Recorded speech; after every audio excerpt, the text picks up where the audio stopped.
Glória a Deus. Cumprimento a igreja, capaz de ser. Amém, irmãos? Amém. Deus maravilhoso, né? A presença do Espírito Santo já é real aqui neste lugar.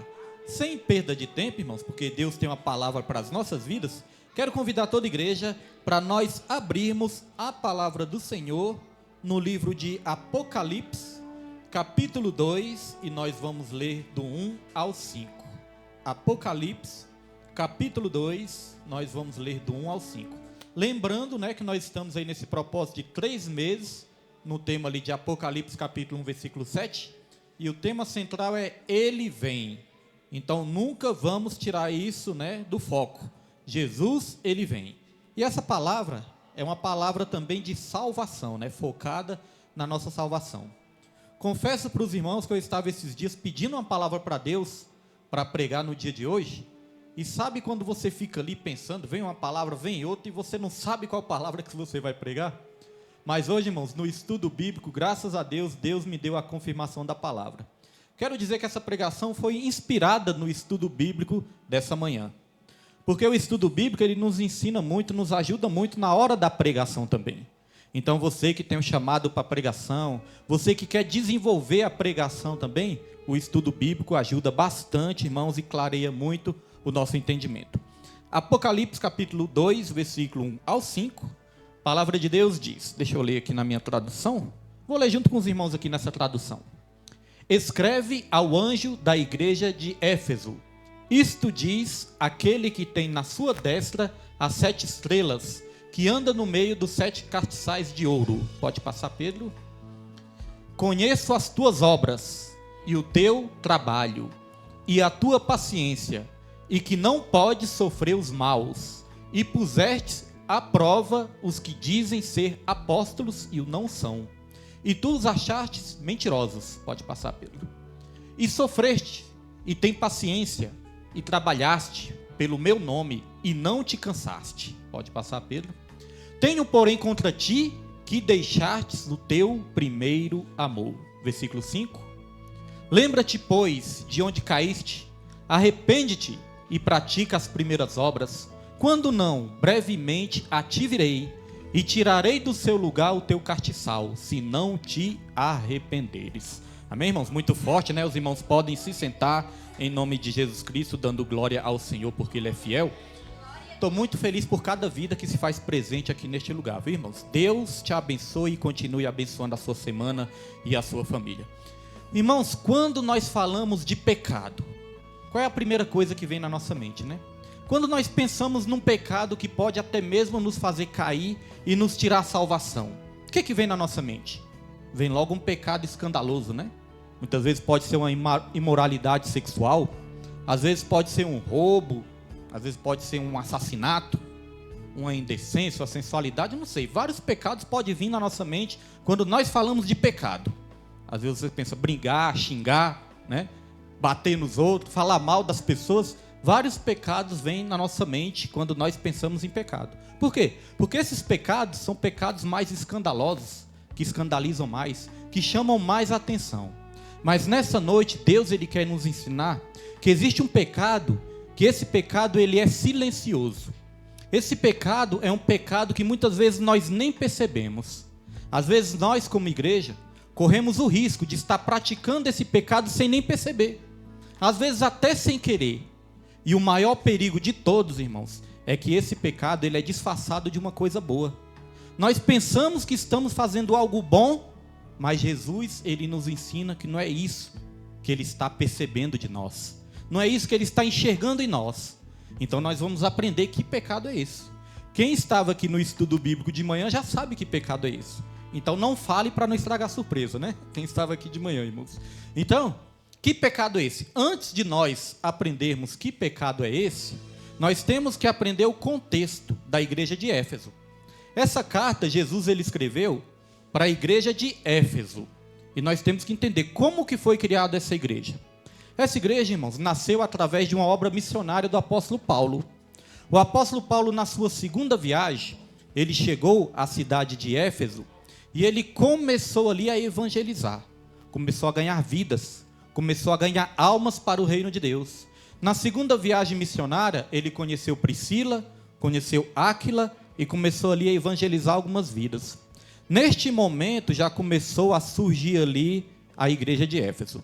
Foi ali a raiz de tudo, quando começou a surgir a igreja de Éfeso. Mas aí o apóstolo Paulo, ele saiu ali daquela cidade. O apóstolo Paulo, ele foi para outras cidades.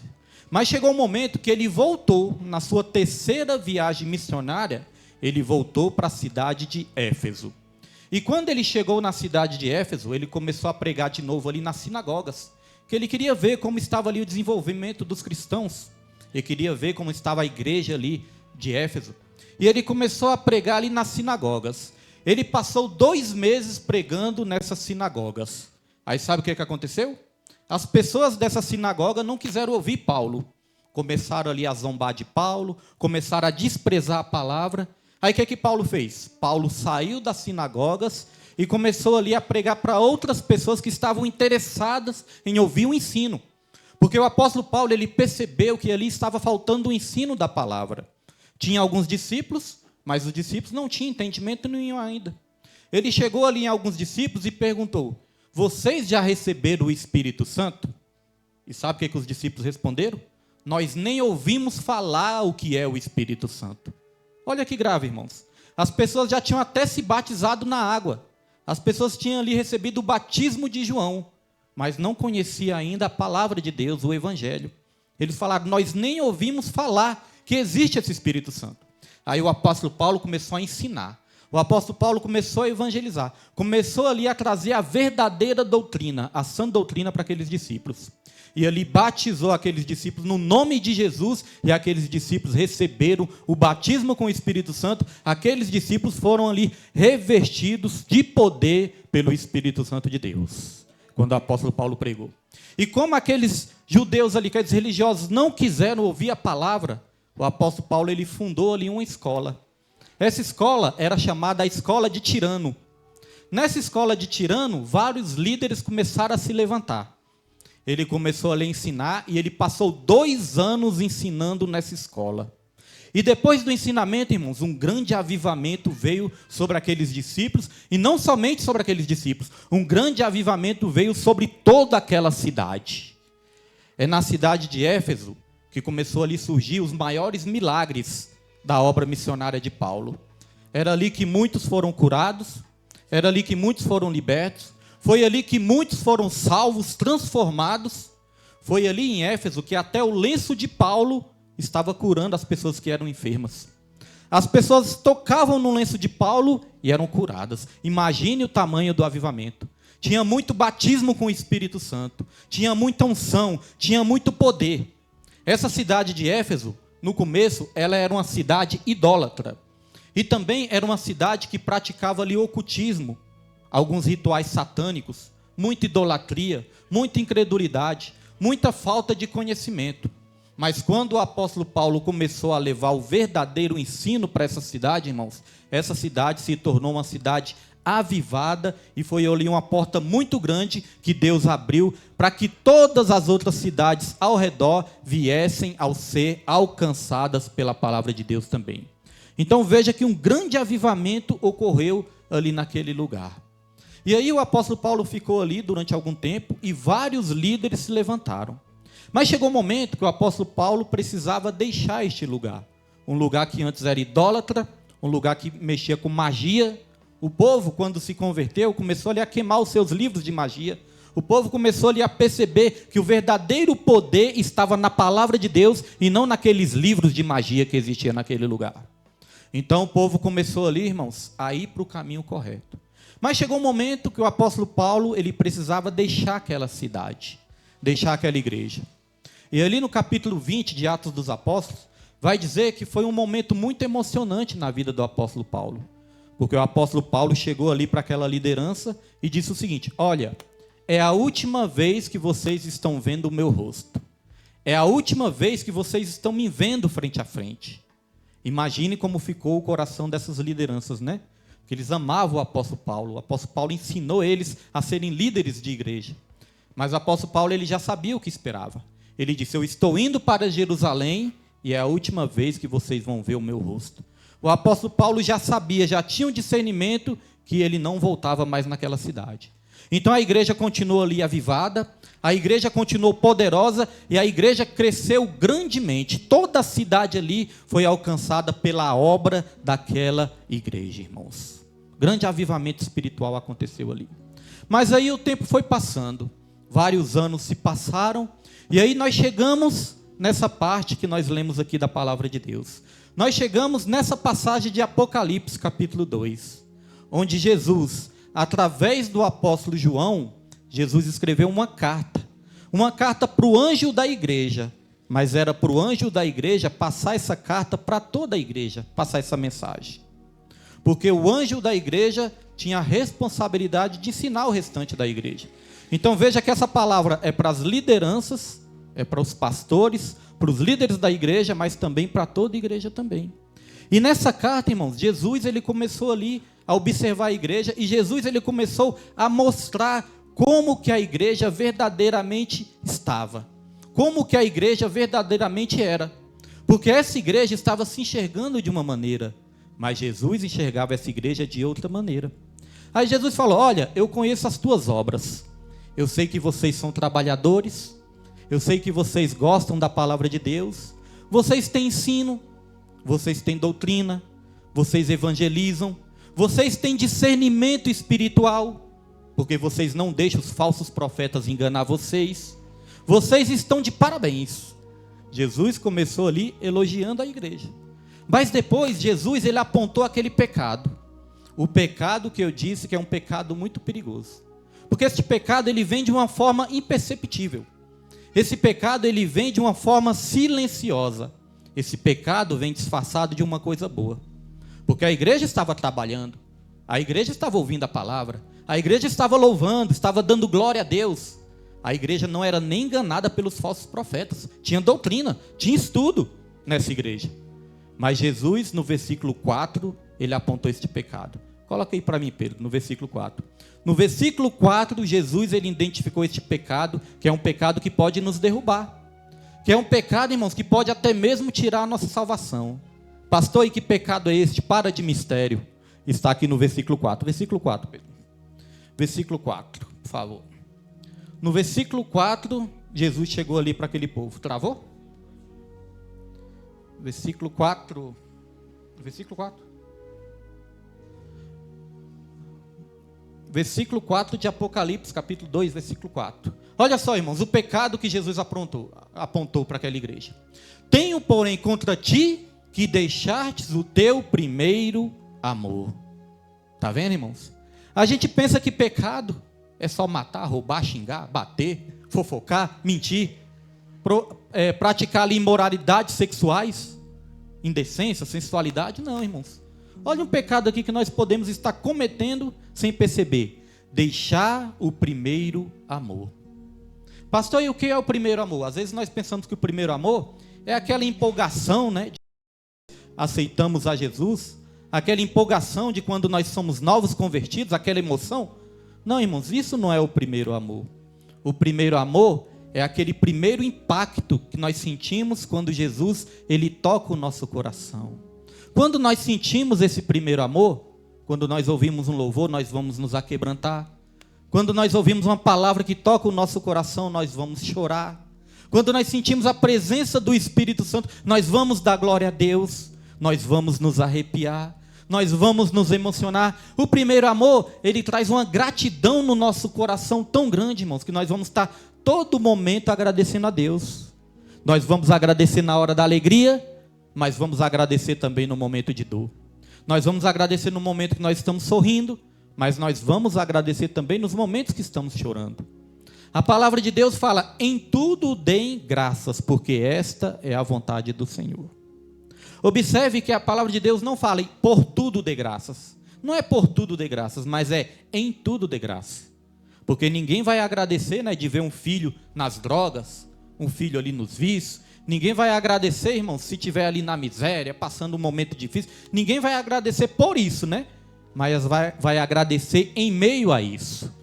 Mesmo em meio às dificuldades, nós vamos falar: Senhor, eu sou grato ao Senhor, porque eu sei que o Senhor está no controle de todas as coisas, e o Senhor está no controle da minha vida.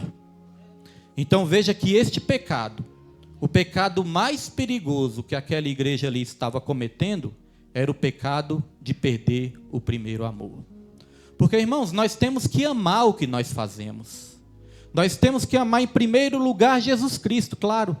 Mas nós temos que amar também fazer a obra de Deus. Nós temos que ter um amor por essa obra, porque se a gente não tiver amor pela obra, nós vamos fazer as coisas relaxadamente. Nós vamos fazer as coisas mecanicamente. Nós só vamos fazer as coisas para querer ganhar algo em troca. E a Bíblia é bem clara em dizer, a salvação, ela não é por obras para que ninguém se glorie. Então não adianta só eu trabalhar, não adianta só eu pregar, não adianta só eu fazer as coisas pensando assim, eu vou fazer isso porque Deus vai me abençoar. O pensamento tem que ser diferente. Tem que ser o seguinte, eu vou fazer isso porque eu amo a Deus. E como eu amo a Deus, eu vou fazer o melhor para o meu pai. O filho, quando ama o pai, ele quer fazer o melhor. Mesmo que ele seja imperfeito. Mesmo que ele tenha as suas limitações, mas o filho quer fazer o melhor para o pai, não é verdade? Eu lembro quando Pedro era pequenininho. Pedro ali não tinha nem tamanho de gente. E ali, irmãos, eu ia lavar o meu carro, né? Às vezes chegava com o carro cheio de lama, aí ia lavar o carro. Quando eu ia lavar o carro, Pedro pequenininho, às vezes ele pegava a bucha ali, pegava ali a espuma, irmãos, metia ali a espuma na água suja, água cheia de lama, colocava a espuma ali na água suja e ia para lavar o meu carro. Aí eu já queria logo era brigar, né? Menino, vai arranhar meu carro, né? Menino, não faz isso não, que vai acabar arranhando o meu carro. Mas depois eu comecei a pensar, rapaz, está vendo? Ele não sabe fazer as coisas ainda perfeitamente. Ele tem as suas limitações, mas ele quer ajudar o pai porque ele ama o pai que ele tem. E ele quer também fazer aquilo que o pai faz. Então, irmãos, nós somos assim também. Nós somos como crianças que não sabemos fazer perfeitamente porque nós somos limitados, mas mesmo assim nós queremos fazer por amor ao nosso pai, por querer ajudar na obra do Senhor. Não ajudar a Deus, porque Deus não precisa de ajuda, mas ajudar na obra do Senhor. E hoje eu tive uma experiência, até falei para os irmãos aqui de manhã. De manhã eu tive uma experiência, porque a questão do estudo bíblico no domingo é uma questão interessante. Porque quando é domingo que eu tenho que dar o estudo bíblico, irmãos, e eu tenho que pregar de noite também, eu fico bastante focado ali naquilo ali. Bastante focado no estudo. Fico estudando durante toda a semana. Mas quando chega no domingo eu começo a focar mais. Aí como a nossa irmã Raimunda até orou, né? Deus, que ele não venha esquecer aquilo que ele estudou. Eu falei, é de Deus. Porque quando a Raimunda falou isso, eu coloquei a minha mão, né, na minha mente e falei, Senhor, tudo aquilo que o Senhor me deu, que eu não venha realmente esquecer para passar para a tua igreja. Então o estudo bíblico também é assim. Eu estudo a semana toda, mas eu tenho que ter o cuidado, irmãos, de não me esquecer daquilo que eu estudei. Então sabe o que acontece com o pastor no dia de domingo? O pastor geralmente sempre acorda umas 5 horas da manhã, 5 horas eu já estou acordado, durante toda a semana. Mas às vezes no estudo bíblico, irmãos, quando é no domingo, às vezes eu acordo 3 horas da manhã, desperto ali. Às vezes eu acordo 4 horas da manhã, às vezes eu acordo 5 horas, né? Não tem um horário certo assim, mas sempre eu acordo de madrugada no domingo. E a primeira coisa que me vem à mente quando eu acordo é o estudo bíblico, é a pregação, é o culto. Eu fico focado naquilo ali. E ali eu começo a pensar, Senhor, tudo aquilo que eu estudei, me ajude a organizar tudo para passar da melhor maneira para a igreja. Porque assim como o apóstolo Paulo, ele tinha amor em ensinar a igreja, e através desse ensino, irmãos, milhares de pessoas foram alcançadas, uma cidade toda foi alcançada, assim como o apóstolo Paulo tinha amor, nós temos que ter amor naquilo que nós fazemos também. Veja só, essa igreja de Éfeso, ela começou a surgir somente com o apóstolo Paulo. Primeiro foi só o apóstolo Paulo que teve vontade de evangelizar. E ali na terceira viagem missionária dele, ele foi com Apolo. Então veja, o apóstolo Paulo e Apolo. 2 vidas, 2 homens, 2 almas. Mas através de 2 homens, uma igreja foi formada e toda uma cidade foi alcançada. Por quê? Porque eram 2 homens cheios do Espírito Santo e tinham amor por aquilo que ele fazia. Já pensou, irmãos, o que Deus pode fazer através da vida de um homem cheio do Espírito Santo? O que Deus pode fazer através de uma mulher cheia do Espírito Santo? Deus, ele pode transformar a sua vida, transformar a sua família, transformar a sua casa, transformar o seu trabalho, transformar a sua vizinhança, transformar a sociedade. E tudo começa através de um homem, através de uma mulher cheia do Espírito Santo. Às vezes você fica preocupado com a sua família, eu também fico com a minha. Qual a melhor maneira de ganhar os nossos familiares? Se encha do Espírito Santo e tenha amor naquilo que você faz. Porque se você tiver amor naquilo que você faz, a sua família também vai ficar impactada. Irmãos, tem alguns familiares da Nilma, né? Que às vezes vê a gente assim nas fotos, vê a gente pregando. Às vezes quando a gente vai em alguma festa, que a gente leva ali uma oração, a palavra de Deus. Teve familiar da Nilma que já chegou a falar assim: agora eu sei que Deus existe. Para ver o William assim, transformado. Para o pastor William ter parado de beber. Para o pastor William estar falando dessa maneira, falando de Deus dessa maneira. Agora eu sei que Deus existe. Está vendo? Então o seu testemunho pode provocar fé no coração das pessoas. Então, irmãos, quando eu acordo ali e fico focado no estudo bíblico, na pregação, no culto, aí teve uma coisa interessante. Aí eu passei lá pelo quarto do meu filho. O quarto do meu filho, geralmente a porta fica meio fechada, né? Já eram umas 7h40 da manhã. Já tinha orado, já tinha ali organizado o estudo bíblico, já tinha ali relembrado do estudo bíblico, revisado, tinha orado, pedido para Deus me ajudar. Aí nessa brincadeira toda, de 4 horas mais ou menos, né? 4 para 4h30, até 7h40, irmãos, eu estava acordado. Até 7h40 eu focado no estudo bíblico. Porque às vezes as pessoas olham assim, o pastor aqui, e pensam, o pastor acordou agorinha, está aqui, é tudo fácil. Mas eu só queria que os irmãos entendessem um pouquinho como que eu foco, né, na palavra de Deus, no ensino para trazer o estudo bíblico. E aí quando eu passei lá no quarto do meu filho, no quarto do Pedro, aí eu abri a porta. Quando eu abri a porta, o Pedro estava dormindo de barriga para cima, que eu não sei como é que esse povo consegue dormir de barriga para cima, né? Porque eu não consigo, só durmo de lado. Aí o Pedro estava lá de barriga para cima, irmãos, com o narizão virado para cima e ó, dormindo, irmãos, aquele sono profundo. Aí eu olhei assim, aí eu pensei o seguinte, falei, ele nem sabe que o pai dele já acordou umas 3h40, né, 3 horas para 4 horas, que eu nem sei a hora direito, mas foi de madrugada. O pai dele acordou naquela hora e já estava focado no estudo desde aquela hora. Acho que ele nem imagina o que o pai dele fica focado para trazer um estudo bíblico. Ele chega aqui e me ajuda, né, e tudo. Mas aí eu lembrei, mas eles também já foram usados por Deus ontem.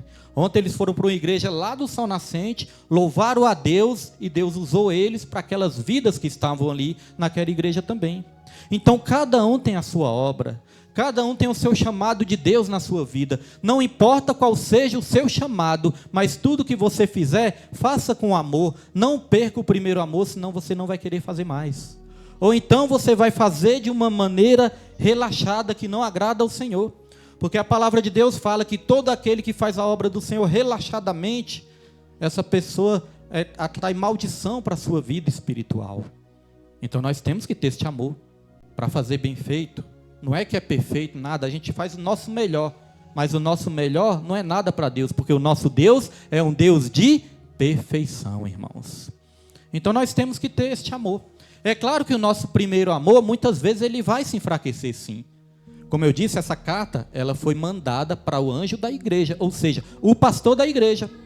Então o primeiro amor do pastor também se esfria? Se esfria. O primeiro amor do pastor às vezes fica ali debilitado espiritualmente? Fica, irmãos.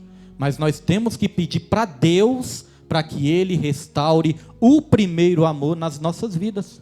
Para a gente amar a obra de Deus, para a gente amar estar com Deus. Mas não é só amar a obra, porque o mais importante não é amar a obra de Deus. O mais importante é amar o Deus da obra. Amar a igreja, amar os cultos, amar a comunhão, amar estar com os irmãos. Eu estava pensando sobre isso nessa semana também. Estava pensando, rapaz, às vezes a gente fica um tempão sem ver os irmãos, né? Vê no domingo, depois vai ver só na quinta-feira. E é tão bom a gente matar a saudade, dar um aperto de mão, dar um abraço, né? Tem irmãos que a gente tem mais intimidade, tem outros que não tem tanta intimidade, mas a gente tem que amar a todos, né? Me lembrei da irmã Raimunda voltando da viagem, eu aqui mexendo na luz, e o Marcelo. Voltaram eu aqui mexendo na luz, já estava trabalhando. Ela já olhou, eita, pastor que trabalha, quando chegou. Peguei na mão dela aqui e tudo, mas depois, rapaz, faz tanto tempo que eu não vejo a irmã Raimunda. Desci daqui, lavei minhas mãos, falei, agora eu vou te cumprimentar, né? Da maneira certa. E aí, irmãos, nos vimos, nos abraçamos. Por quê? Porque a gente tem que amar os irmãos, sentir saudade, sentir falta. Então, o que o nosso irmão Jesuíno disse aqui, né, quando foi louvar, olhe para o seu irmão e fale, que bom que você está aqui nessa noite. Isso tem que ser sincero, irmãos. E quando não estiver sendo sincero, a gente tem que buscar onde? Buscar na fonte do amor, que a fonte do amor é Deus. O salmista, ele disse, alegrei-me com os que me disseram, vamos para a casa do meu Senhor. Ou seja, o salmista não via a hora, né, de chegar o dia do culto. O salmista pensou assim, nossa, domingo teve culto, agora só quinta, vai demorar demais. Aí quando chegou na quinta, o salmista, alegrei-me com os que disseram, vou para a casa do meu Deus, ô glória. Agora já pensou, irmãos, a gente pensa, ah não, hoje tem culto. Ah não, hoje é dia de culto, quinta-feira. Hoje é domingo, dia de culto. Ah não, vou ter que ir, moço. Se eu não ir, aquele pastor vai ficar falando coisa. Se eu não ir, o irmão vai ficar perguntando onde eu estava, o que aconteceu, então eu vou. Irmãos, isso não vai agradar nada em Deus, né? Isso vai agradar o coração do Espírito Santo? Não vai, né, irmãos? Mas nós temos que admitir que nem sempre nós estamos bem, realmente. Tem dia que nós acordamos, oba, hoje eu vou fazer a obra. Mas tem dia que nós acordamos assim, estamos na cama, né? Acordamos na cama e pensamos, meu Deus, misericórdia, se eu pudesse eu ia ficar deitado aqui o dia todo. Não é verdade, irmãos? Às vezes nós estamos aqui, parece que nós estamos moídos. Mas, irmãos, independente das lutas, independente das coisas que nós passamos, irmãos, o melhor é buscar a presença de Deus, porque é na presença de Deus que há alegria permanente, alegria eterna, meus irmãos. O apóstolo Paulo, quando ele chegou na cidade de Corinto para evangelizar, ele carregava no seu corpo e nas suas emoções as marcas de outras evangelizações que ele tinha feito. O apóstolo Paulo, irmãos, ele foi apedrejado. O apóstolo Paulo, ele foi preso. O apóstolo Paulo, ele apanhou, ele foi blasfemado, ele sofreu naufrágios, ele sofreu tudo isso. Ele foi apedrejado. E ele carregava no seu corpo as marcas do chamado, as marcas de fazer a obra de Deus. Só que se você for observar na Bíblia, ele nunca perdeu este amor de fazer a obra. Ele nunca perdeu a vontade de fazer a obra de Deus. Tinha dia que ele estava assim fraco, mas ele mesmo escreveu, é nas minhas fraquezas que o poder de Deus se aperfeiçoa. Por isso quando eu estou fraco, é que eu sou forte. Porque quando eu estou fraco, a graça de Deus vem sobre a minha vida, irmãos. Então o apóstolo Paulo, ele nunca desistiu. O apóstolo Paulo, ele já foi abandonado por muitos amigos. Muitos que faziam a obra com ele também abandonou. Chegou um dia que o apóstolo Paulo, ele estava no tribunal, e ele estava ali sendo julgado, e ninguém apareceu para ser testemunha a favor do apóstolo Paulo. Você já pensou você ir parar num tribunal, e precisar de testemunha de defesa, e ninguém aparecer ao seu favor? Ele deixou isso escrito em 2 Timóteo. Ele falou, no dia que eu estava sendo julgado, ninguém apareceu para me defender. Já pensou, irmãos? Você ajudar milhares de vidas e quando você precisar, ninguém aparecer para te defender? Só que o apóstolo Paulo, ele não termina a carta dele a Timóteo reclamando, não. Ele termina a carta dele falando o seguinte, graças a Deus que me dá a vitória por meio de Jesus Cristo. Muitos me abandonaram, Demas preferiu este mundo, ninguém apareceu para me defender, mas graças a Deus que me dá a vitória por Jesus Cristo. E aí ele termina falando, combati o bom combate, completei a carreira e guardei a fé. Agora eu sei que aquela coroa de justiça que está guardada para mim, está me esperando lá nos céus, irmãos. Então isso é amar a obra de Deus. Isso é não perder o primeiro amor. Pastor William, o senhor já falou do problema, mas como solucionar esse problema? Porque o nosso Senhor Jesus, ele é assim. Ele não apenas mostra o problema, mas o Senhor Jesus também nos ensina como solucionar o problema. Como que nós podemos ser restaurados se nós perdermos o primeiro amor? E a solução para os nossos problemas está no versículo 5. Coloca aí, Pedro. A solução está aqui em Apocalipse, capítulo 2, versículo 5, irmãos. Ali Jesus, ele chega para a igreja e diz o seguinte, lembra-te, pois, de onde caíste. Eu acho isso forte, sabe por quê? A igreja fazia obra, a igreja tinha discernimento, a igreja tinha estudo, a igreja louvava, a igreja pregava, a igreja dava glória a Deus. Só que Jesus enxergava a igreja como uma igreja que estava caída. Jesus falou, arrependa-te, lembra-te de onde caíste. Irmão, Jesus naquela igreja pensava que estava de pé, mas na verdade aquela igreja estava caída. Já parou para pensar como isso é forte? A igreja louvando, adorando, pregando, fazendo a obra, evangelizando, mas Jesus falou, vocês estão caídos. E por que aquela igreja estava caída? Aqui vai dizer, ó, arrependa-te e pratica as primeiras obras. Quando não, brevemente a te virei e tirarei do seu lugar o teu castiçal, se não te arrependeres. Então Jesus está falando, vocês têm que se arrepender. Aí a igreja poderia perguntar: arrepender de quê, Senhor? Qual foi o pecado que eu cometi? Eu blasfemei? Eu roubei? Eu matei? Pratiquei imoralidades? Qual é o meu pecado, Senhor? Aí Jesus respondeu: você deixou o primeiro amor. Arrependa-te. Então, irmãos, a solução é essa. É a gente lembrar da onde a gente caiu. E muitas vezes a gente pensa. Às vezes a gente pensa assim: aquela pessoa estava na igreja, saiu da igreja, agora está lá nos vícios, nas drogas, aquela pessoa está caída. Já parou para pensar que aquela pessoa pode estar ali passando por um momento mais difícil, mas aquela pessoa pode estar com seu coração totalmente aquebrantado para Deus, falando: Deus me ajuda, Deus me socorre, Deus me tira daqui. Aquela pessoa pode estar com o coração ali, amando a Deus, querendo sair daquele lugar, mas amando a Deus. E já parou para pensar que muitas vezes a gente, dentro da igreja, limpinho, bonitinho, tomado banho, podemos estar caídos? Se a gente não tiver o primeiro amor? Se a gente vir para a igreja só por vir? Se a gente fazer as coisas só por obrigação? Nós estamos caídos. Deus, Ele quer que a gente faça por amor e não por obrigação. Veja só, o pecado de Éfeso não foi deixar de trabalhar para Jesus. O pecado de Éfeso foi continuar trabalhando, mas eles tinham deixado de amar Jesus. Eles não tinham deixado de trabalhar, mas eles tinham deixado de amar. Então veja que corre o risco da igreja permanecer ali com o ensino de Paulo, mas esquecer do amor que Paulo praticou também. Então não é só o ensino de Paulo, não é só a doutrina, não é só saber da Bíblia, irmãos. É também praticar o mesmo amor que Paulo praticou pela obra também. Não somente Paulo, né? Mas muitos homens de Deus, muitas mulheres de Deus tiveram este amor pela obra também.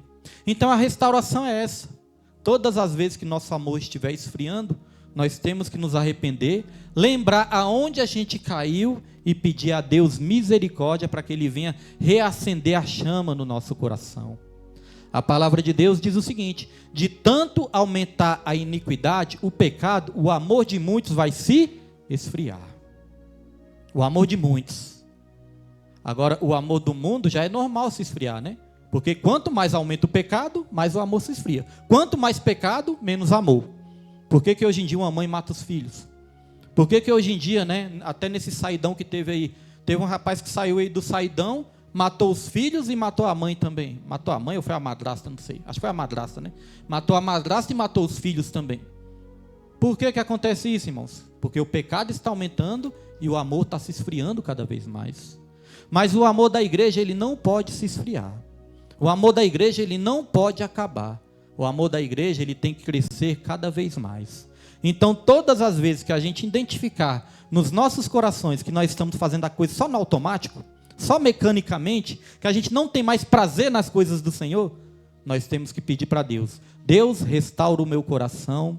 Deus, torne a me levar para o primeiro amor. Torne a me dar o primeiro amor, colocar o primeiro amor no meu coração.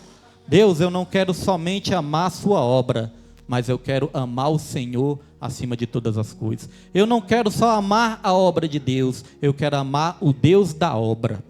E aí, irmãos, Deus, ele vai colocar isso no nosso coração, sabe por quê? Porque a palavra de Deus fala que o amor, ele é derramado nos nossos corações pelo Espírito Santo que nos foi outorgado. Irmãos, tem muitas almas para ganhar, tem muitas vidas para a gente ganhar. Se a gente fazer as coisas só no mecânico ali, vai ficar só uma coisa superficial. Mas se a gente fazer com amor, essas vidas vão permanecer na presença do Senhor.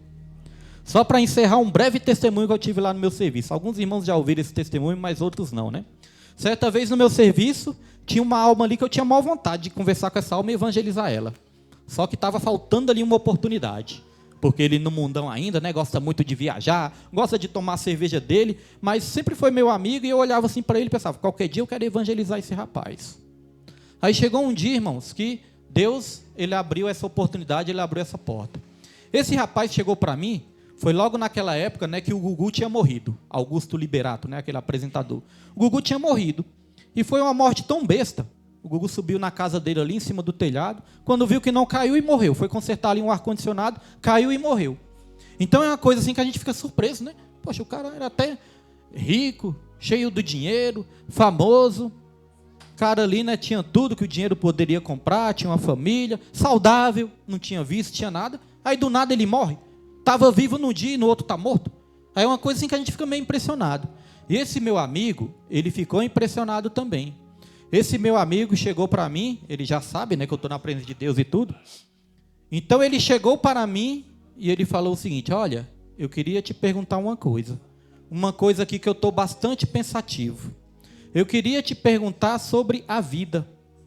Porque aconteceu esse negócio com o Gugu estava ali, normalzinho num dia, no outro dia ele já estava morto. Por que acontece isso? Por que acontece esse negócio de a pessoa morrer do nada assim? Perguntando para mim. Aí eu falei para ele: olha, antes de eu te falar sobre a vida, eu tenho que te falar sobre o autor da vida. Eu tenho que te falar sobre o criador da vida. Posso te falar? Ele falou: William, pode ficar à vontade, pode falar aí. Aí eu comecei a falar de Jesus, irmãos. Aí eu falei de Jesus na vida do ser humano. Eu falei da queda, eu falei da remissão que Jesus trouxe nas nossas vidas, né? Eu falei da origem do ser humano, falei da queda e falei da redenção. Olha, Deus que nos criou assim, criou assado, mas chegou o momento que o homem caiu, o homem pecou. Deus criou o homem perfeito, mas o homem pecou. Mas aí Deus enviou o seu Filho para morrer por todos nós. Ele enviou Jesus para morrer por mim e por você. E Jesus te ama bastante. Jesus tem um propósito na sua vida. E aí eu sabia de um acidente que uma vez ele sofreu. Esse rapaz, ele sofreu um acidente que o carro dele capotou e ele caiu numa ribanceira. E nessa ribanceira, irmãos, ele estava ali no meio do mato. Ninguém estava vendo ele caído lá, o carro ali capotado. Ninguém via. Todo mundo passava na BR, mas ninguém via. E aí, do nada, ele disse que apareceu um homem lá para ajudar ele. Do nada. Ele disse que não sabe nem de onde esse homem saiu. Esse homem foi lá, ajudou ele, foi em outra cidade, trouxe ajuda ali, ajudou, fez tudo o que ele precisava e ele se recuperou, né? Hoje em dia ele estava saudável. E ele falou: William, até hoje eu não sei de onde esse homem veio. Eu falei: Jesus tem um propósito tão grande na sua vida que aquele dia ele enviou um anjo ali para te ajudar. Se você nunca mais teve um contato com esse homem, nunca mais achou esse homem, não sabe nem quem é esse homem, eu creio que Jesus enviou um anjo ali em forma de ser humano para te ajudar. Eu falei: sabe por que Deus faz isso? Porque Deus, ele tem um propósito na sua vida. E ele não quer que você morra e a sua alma vá para um lugar ruim. Ele quer que você tenha a vida eterna. Irmãos, terminei de falar isso, esse rapaz começou a ficar vermelho. Ele é meio branquinho assim, né? Começou a ficar vermelho e ficou vermelho. Eu pensei assim, eu até assustei, né? Pensei: meu Deus, está passando mal. Rapaz, estou evangelizando o homem que ele está passando é mal. Eu pensei que ele estava passando mal. Mas, irmãos, não era. É porque ele estava se emocionando. E depois ele começou a chorar. Irmãos, ele chorou que derramava lágrimas. E depois me agradeceu. Falou: William, obrigado por essas palavras. Obrigado por isso que você me falou. E ele passou o resto do dia me olhando assim, com o olho regalado, né? Para onde eu ia, ele me olhava assim. Aí eu pensei: a palavra de Deus foi impactada no coração dele. Porque ele pensava que tinha saído algo de mim, mas ele não sabe que saiu foi do Espírito Santo de Deus, irmãos. Porque eu tinha pedido: Deus me dá uma oportunidade de evangelizar esse meu amigo. E aí, irmãos, eu creio que essa semente que foi plantada no coração dele, ele nunca vai se esquecer dessa semente. Mas por que fez efeito isso que eu falei para ele? Porque esse meu amigo, eu conheci ele há muitos anos. Ele tem até um problema ali no sistema nervoso dele, então eu tenho assim compaixão por ele, né? Então eu posso dizer que eu amo ele como meu amigo. Então as palavras foram com amor. Quando as palavras são com amor, são essas palavras que vai fazer efeito. Quer ganhar sua família?